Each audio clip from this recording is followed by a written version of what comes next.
Part हमारा मानव संसाधन वाला जो वीडियो बनाया था पहले, उसका दूसरा पार्ट अपन शुरू करेंगे आज। टॉपिक है जनसंख्या वृद्धि के घटक। पिछले टॉपिक में हमने जनसंख्या वृद्धि किसे कहते हैं उसके बारे में अध्ययन किया। नेक्स्ट टॉपिक आया है जनसंख्या वृद्धि के घटक। जनसंख्या वृद्धि के 3 घटक होते हैं। नंबर 1 जन्म दर, नंबर 2 मृत्यु दर और नंबर 3 है प्रवास। जनसंख्या वृद्धि के 3 घटक होते हैं, एक तो जन्म दर, दूसरा मृत्यु दर और तीसरा प्रवास। जन्म दर किसे कहते हैं? प्रति 1000 पुरुषों पर, प्रति 1000 या प्रति 1 वर्ष लिख देंगे पहले, 1 वर्ष में 1000 व्यक्तियों पर जन्म लेने वाले जीवित बच्चों की संख्या को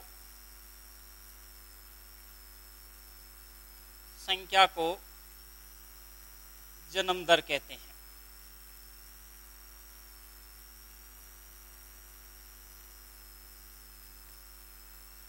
प्रति 1 वर्ष में 1000 व्यक्तियों पर जन्म लेने वाले जीवित बच्चों की संख्या को जन्म दर कहते हैं। दूसरा मृत्यु दर,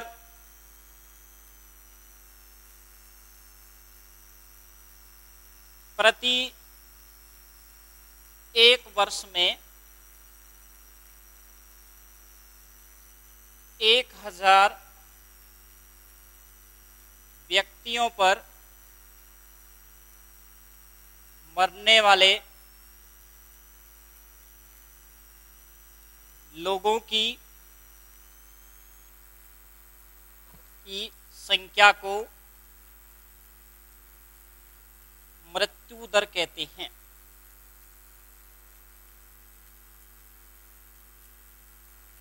जन्म दर, मृत्यु दर, प्रति 1 वर्ष में 1000 व्यक्तियों पर मरने वाले लोगों की संख्या को क्या कहते हैं? मृत्यु दर कहते हैं। तीसरा टॉपिक आता है इसका प्रवास।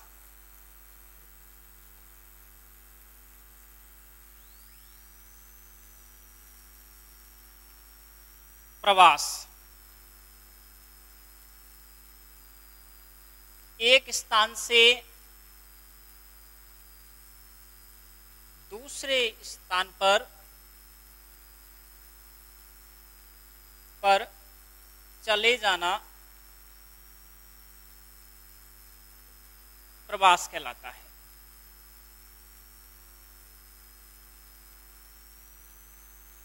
यानी एक स्थान से दूसरे स्थान पर चले जाना प्रवास कहलाता है।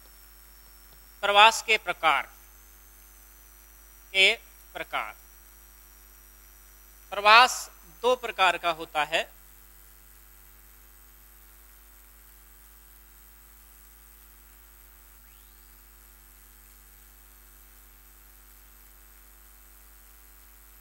नंबर 1 आंतरिक प्रवास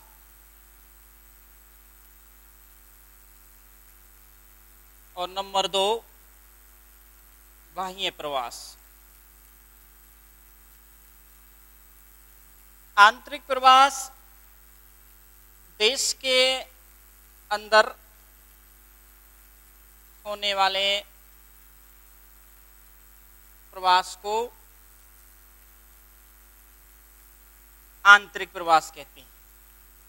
यानी देश के अंदर, यानी व्यक्ति देश के अंदर ही एक राज्य से दूसरे राज्य या एक गांव से दूसरे गांव गांव से शहर, शहर से गांव या शहर से शहर, वो देश के अंदर ही है। तो देश के अंदर होने वाले प्रवास को आंतरिक प्रवास कहा जाता है। और बाह्य प्रवास एक देश से दूसरे देशों में चले जाना बाह्य प्रवास कहलाता है। एक देश से दूसरे देश में चले जाना बाह्य प्रवास कहलाता है। आंतरिक प्रवास के प्रकार, आंतरिक प्रवास 4 प्रकार का होता है।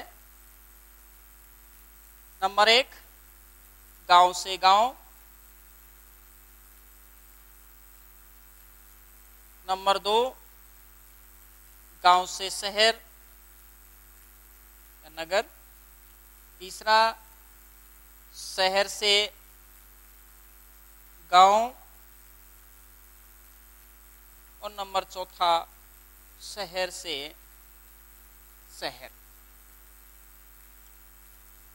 गांव से, जब व्यक्ति एक गांव से दूसरे गांव में चला जाता है उसे गांव से गांव वाला प्रवास कहा जाता है।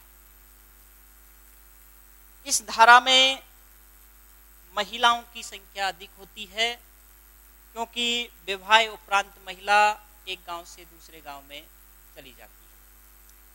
गांव से शहर, गांव से शहरों की ओर आ जाना गांव से शहर वाला प्रवास कहलाता है। इस धारा में पुरुषों की संख्या अधिक होती है, क्योंकि रोजगार के कारण लोग गांवों को छोड़ करके शहरों की तरफ आ जाते हैं। शहर से गांव, शहरों से गांवों की तरफ आ जाना शहर से गांव वाला प्रवास कहलाता है। इस धारा में दोनों की, स्त्री और पुरुष की संख्या दोनों की ही कम होती है। शहर से शहर, एक शहर से दूसरे शहर में चले जाना शहर से शहर वाला प्रवास कहलाता है। इस धारा में महिलाओं की संख्या अधिक होती है। नेक्स्ट टॉपिक आता है हमारा इसमें बाह्य प्रवास, ये वाला। एक देश से दूसरे देशों में चले जाना बाह्य प्रवास कहलाता है। ये भी 2 प्रकार का होता है। नंबर 1, अंतः महाद्वीपीय प्रवास और दूसरा होता है पार महाद्वीपीय प्रवास।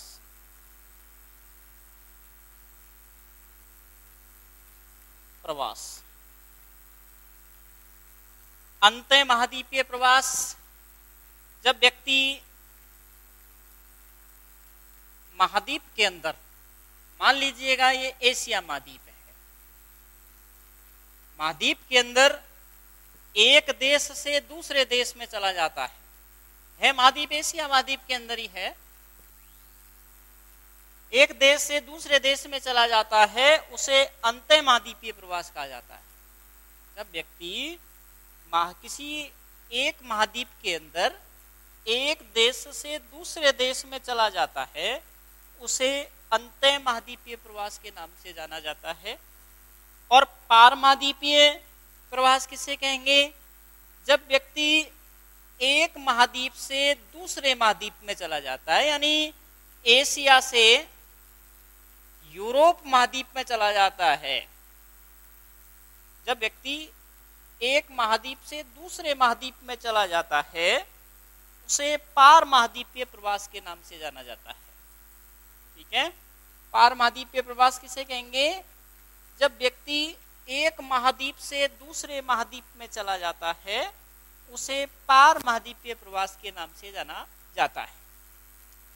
तो ये जनसंख्या वृद्धि के घटक हुए प्रवास, जन्म दर, मृत्यु दर और प्रवास, 3 हैं। ये तीनों जनसंख्या वृद्धि के घटक आपके क्या होते हैं? कंप्लीट होते हैं। अब इस पार्ट का नेक्स्ट टॉपिक आता है जनसंख्या घनत्व।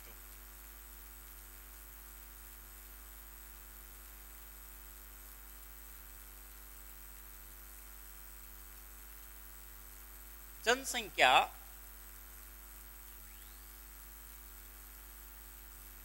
घनत्व। परिभाषा क्या है? वेरी सिंपल, बिल्कुल। प्रति 1 वर्ग किलोमीटर क्षेत्र में, प्रति 1 वर्ग किलोमीटर क्षेत्र में निवास करने वाली औसत लोगों की संख्या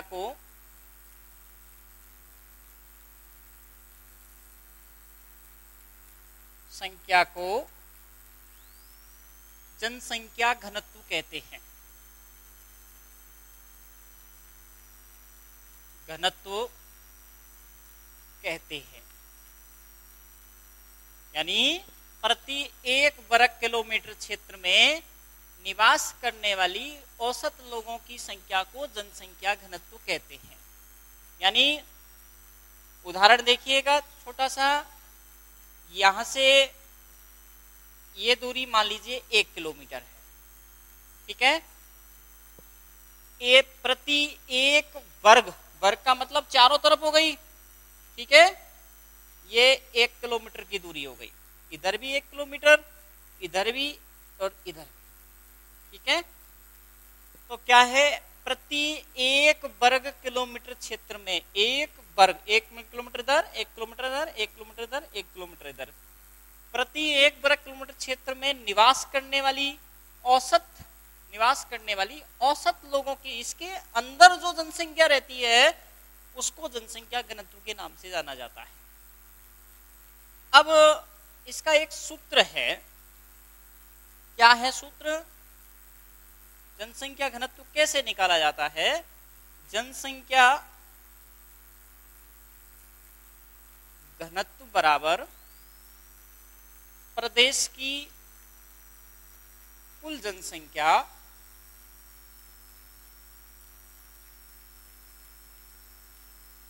बटे प्रदेश का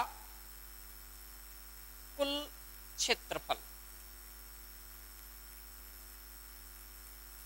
ठीक है। ये इसका एक सूत्र होता है। उदाहरण से अपन क्लियर करेंगे इसको। मान लीजिएगा कोई कै प्रदेश है, कै प्रदेश की कुल जनसंख्या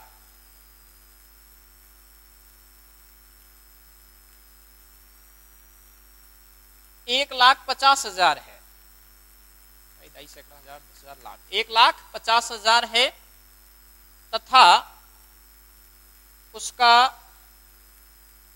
कुल क्षेत्रफल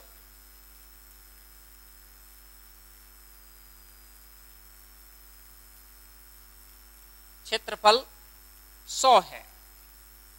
तो बताइए कै प्रदेश का जनसंख्या घनत्व क्या होगा? ठीक है, सूत्र हमारा जनसंख्या घनत्व बराबर प्रदेश की कुल जनसंख्या बटे प्रदेश का कुल क्षेत्रफल है। तो सूत्र में धरेंगे प्रदेश की कुल जनसंख्या 1,50,000 बटे कुल क्षेत्रफल कितना है 100, 2 जीरो से 2 जीरो काट लेंगे, 1500 व्यक्ति प्रति वर्ग किलोमीटर। आंसर देखिएगा, प्रदेश की कुल जनसंख्या 1,50,000 थी, उसका क्षेत्रफल 100 था, तो प्रदेश की कुल जनसंख्या हमने 1,50,000 रख दी, प्रदेश का कुल क्षेत्रफल था 100 का उसमें भाग दे दिया और 1500 व्यक्ति प्रति वर्ग किलोमीटर। ये लिखना जरूरी है, ये लाइन लिखना बहुत जरूरी है। 1500 व्यक्ति प्रति वर्ग किलो, यानी 1 वर्ग किलोमीटर क्षेत्र में 1500 व्यक्ति निवास करते हैं। कितने व्यक्ति? 1500 व्यक्ति निवास करते हैं। अब हम जो 2011 की जनगणना है, 2011 की जनगणना के अनुसार जो जनसंख्या घनत्व है भारत का 2011 की जनगणना के अनुसार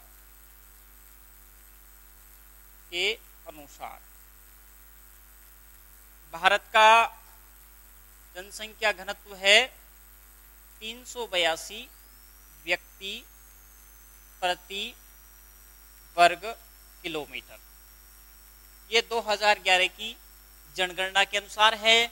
सबसे अधिक भारत में जनसंख्या घनत्व बिहार का है, सबसे अधिक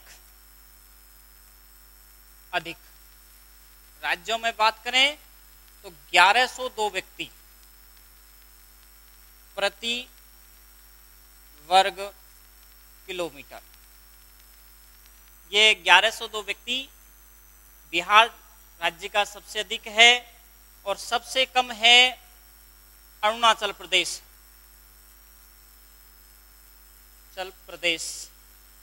का सबसे कम जनसंख्या घनत्व है, से कम जनसंख्या घनत्व है, मात्र 17 व्यक्ति प्रति वर्ग किलोमीटर। राजस्थान की बात करें, राजस्थान का जो जनसंख्या घनत्व है 2011 की जनगणना के अनुसार अपन बात करेंगे तो राजस्थान का 201 व्यक्ति प्रति वर्ग किलोमीटर है। राजस्थान का जनसंख्या घनत्व कितना है? 2011 की जनगणना के अनुसार 201 व्यक्ति है। राजस्थान में सबसे अधिक जयपुर जिले का है, 598 व्यक्ति प्रति वर्ग किलोमीटर। व्यक्ति प्रति वर्ग किलोमीटर। सबसे कम की बात करें, ये तो सबसे अधिक हो गया राजस्थान में, सबसे कम जैसलमेर का है,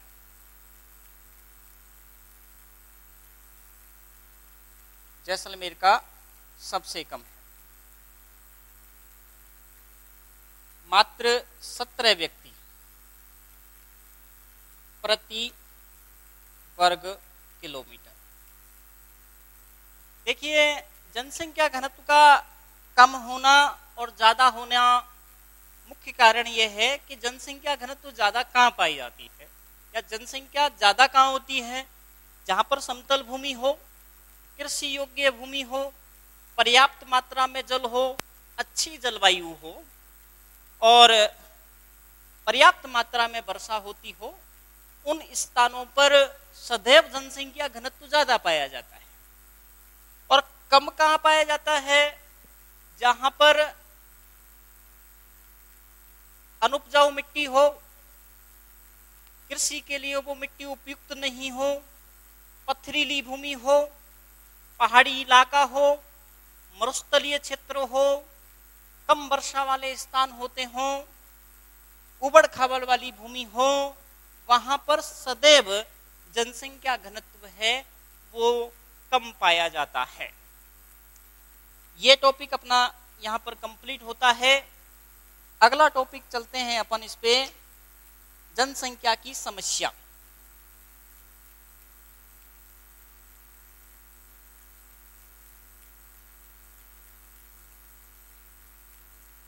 जनसंख्या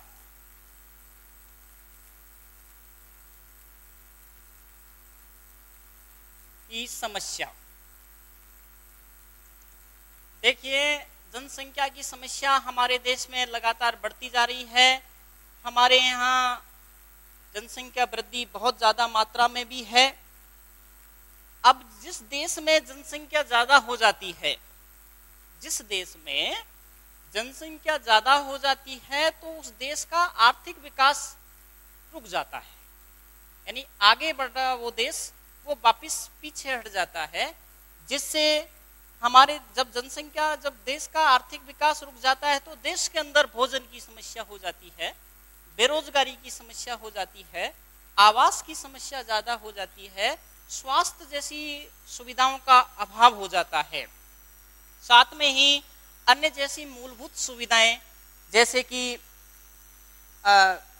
संसाधनों का या इन चीजों को पूरा करने के लिए जो देश के संसाधन है उनका अधिक से अधिक अपन जब उपयोग करेंगे तो देश के जो संसाधन है जैसे जल है, बिजली है और बेरोजगारी, अनेक प्रकार की समस्याएं देश के अंदर उत्पन्न हो जाती हैं। साथ में ही पानी की है और यातायात के साधनों की है, आदि की भी समस्याएं हमारे देश में उत्पन्न हो जाएंगी।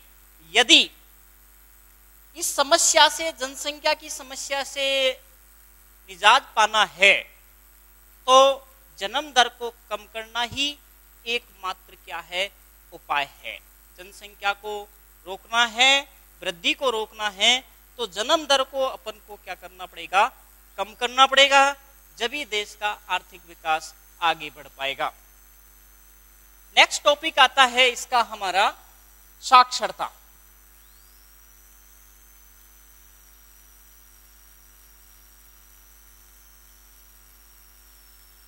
भारत में साक्षरता कैसे ज्ञात की जाती है? सीधी सी परिभाषा है, वह व्यक्ति जिसकी उम्र 7 वर्ष हो या इससे अधिक हो।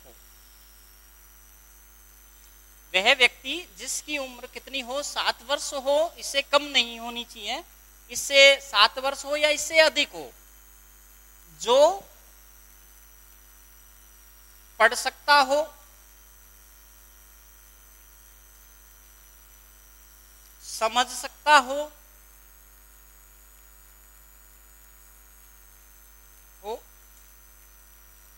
लिख सकता हो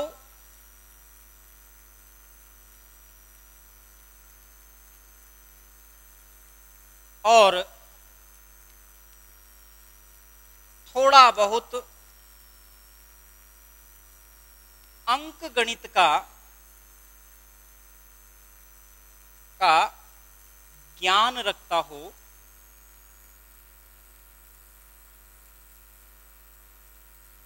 उसे साक्षर माना जाता है।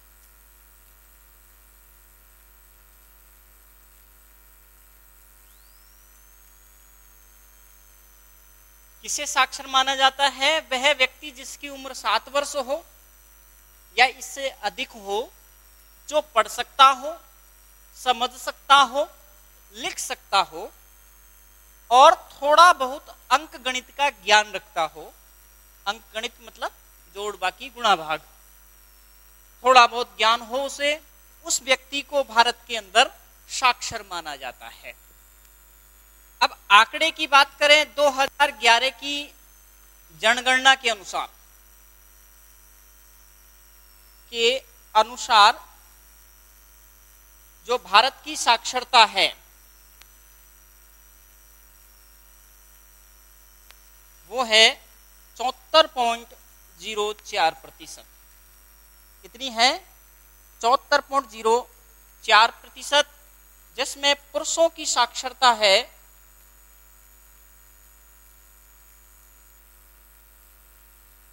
82.14%, जबकि महिलाओं की साक्षरता है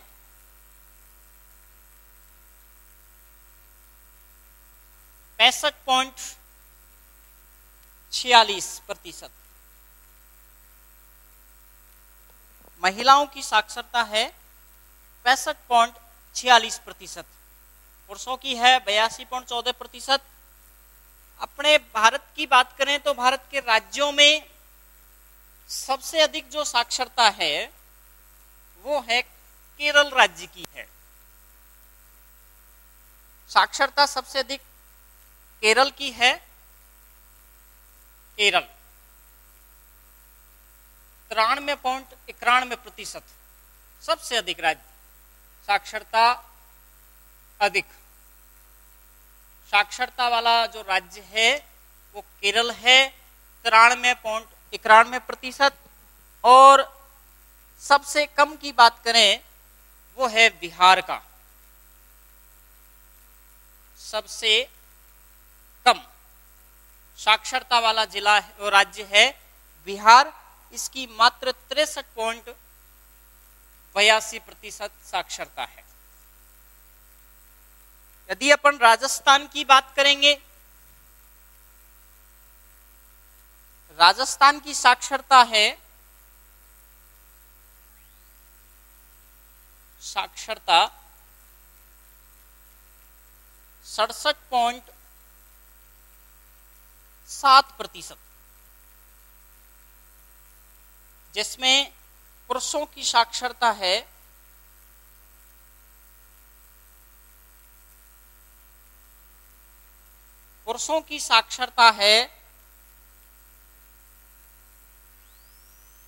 80.51%, और महिलाओं की साक्षरता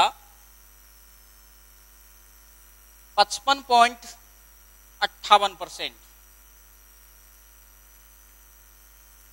ये राजस्थान की साक्षरता है, जिसमें कोटा, यदि जिलों की बात करें तो कोटा राज्य की जो साक्षरता है वो सबसे अधिक है 77.48%।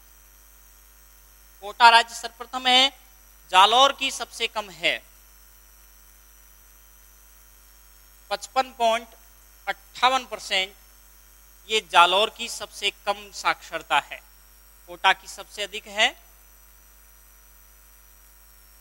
जिलों में राजस्थान में बात करें तो साक्षरता वाला टॉपिक यह है, हमारे राजस्थान में साक्षरता बहुत कम है, इसलिए हमारे राजस्थान में बहुत से साक्षरता को बढ़ाने के लिए बहुत से अभियान चलाए गए हैं, जैसे साक्षरता अभियान है, प्रौढ़ शिक्षा अभियान है, सतत साक्षरता कार्यक्रम, बालिका शिक्षा, ऐसे कार्यक्रम चला करके राजस्थान में साक्षरता को ऊंचा बढ़ाया जाने का प्रयास किया जा रहा है।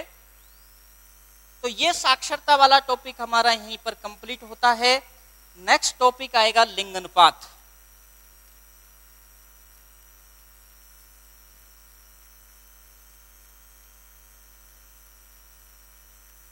लिंग अनुपात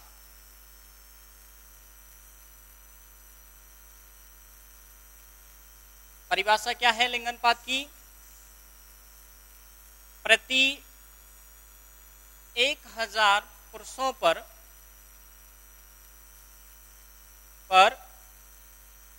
स्त्रियों की संख्या को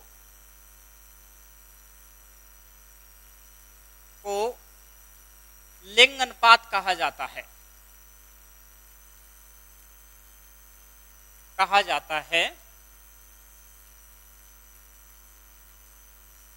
प्रति 1000 पुरुषों पर स्त्रियों की संख्या को लिंग अनुपात कहा जाता है। इसका एक सूत्र है, कैसे निकाला जाता है? लिंग अनुपात बराबर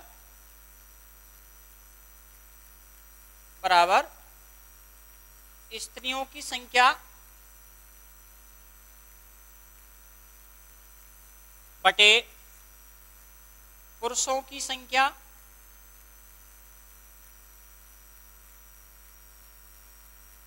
गुणा 1000। यहां पर अपन 1000 की जगह 100 भी रख सकते हैं कि 100 पुरुषों पर स्त्रियों की संख्या को लिंग अनुपात कहते हैं, लेकिन इसमें सूत्र में चेंज करना पड़ेगा। यहां पर अपन को 100 लिखना पड़ेगा। अब 2011 की जनगणना के अनुसार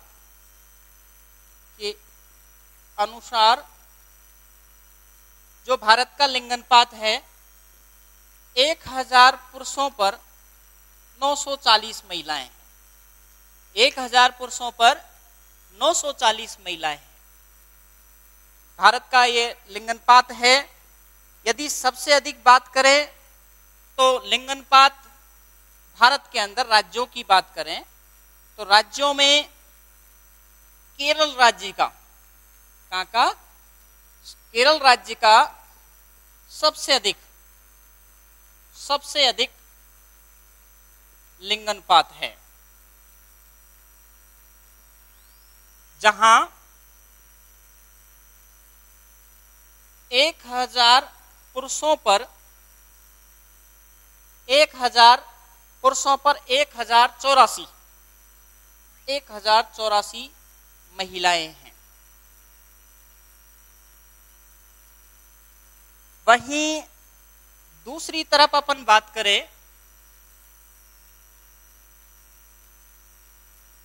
सबसे कम लिंगानुपात वाला राज्य हरियाणा है। सबसे कम लिंगानुपात वाला राज्य हरियाणा है, जहां 1000 पुरुषों पर 848 1000 पुरुषों पर 848 महिलाएं हैं। यदि अपन राजस्थान की बात करें,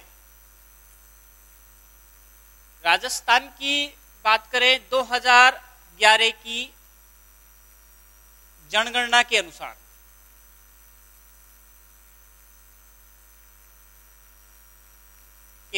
अनुसार जो सबसे अधिक राजस्थान का लिंगानुपात है 1000 पुरुषों पर 926 महिलाएं हैं। 1000 पुरुषों पर 926 महिलाएं हैं। राजस्थान में अपन बात करें तो सबसे अधिक जो लिंगानुपात है वो डूंगरपुर का है, जहां 1000 पुरुषों पर 990 महिलाएं हैं। और सबसे कम की बात करें, सबसे कम, ये तो राजस्थान में सबसे अधिक हो गया डूंगरपुर, और सबसे कम की बात करें तो राजस्थान में जालोर का नंबर आता है। जालोर, जहां 1000 पुरुषों पर मात्र 845 महिलाएं हैं। अब ये टॉपिक लिंगानुपात का यहीं पर कंप्लीट होता है।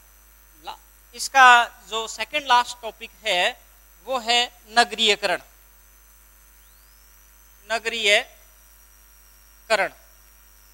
नगरीकरण किसे कहते हैं? गांवों से या ग्रामीण क्षेत्रों से नगरों की ओर पलायन करना नगरीयकरण कहलाता है।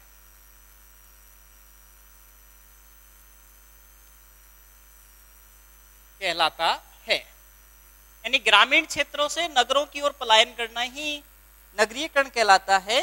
नगरों में नगर पालिका होती है, नगर पालिका, नगर निगम, नगर परिषद और छावनी बोर्ड, ये आदि नगरों के अंदर होते हैं। उनको नगरों की श्रेणी में शामिल किया जाता है। अब इसका जो 2011 की जो आंकड़े हैं उनके अनुसार बात करें, 2011 की जनगणना के अनुसार जो भारत की 121 करोड़ जनसंख्या है,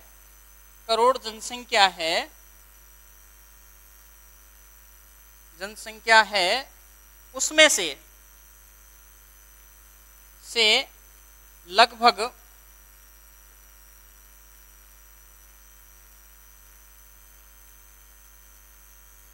37.7 करोड़ जनसंख्या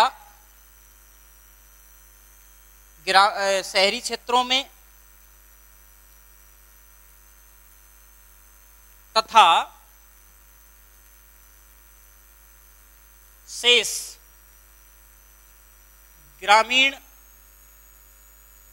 क्षेत्रों में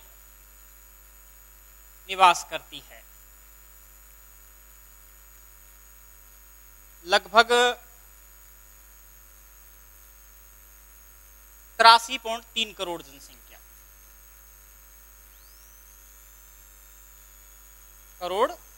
जनसंख्या।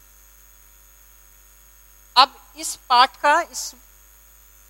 का लास्ट टॉपिक रह गया है जनसंख्या नीति।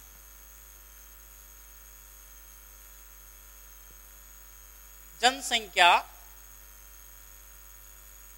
नीति, देखिए जनसंख्या नीति वर्ष 2000 में बनाई गई थी। इसकी प्रमुख विशेषता क्या थी?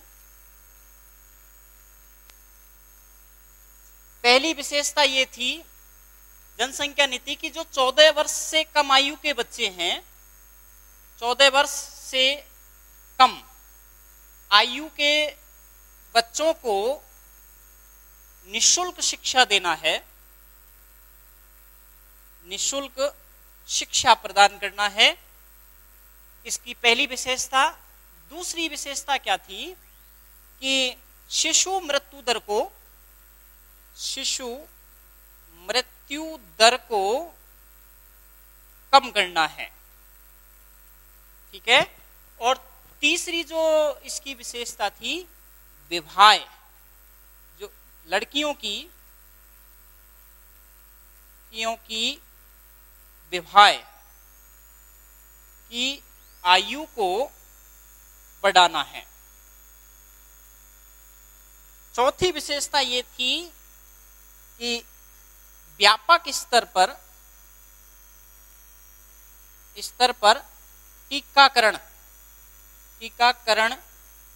करके मात्र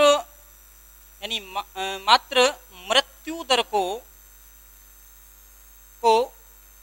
कम करना है। और इसकी जो लास्ट विशेषता थी वो थी परिवार नियोजन को एक जन केंद्रीय कार्यक्रम बना करके नीतिगत ढांचा प्रदान करना। इसकी एक लास्ट विशेषता ये थी। यह टॉपिक मानव संसाधन का यहीं पर कंप्लीट होता है।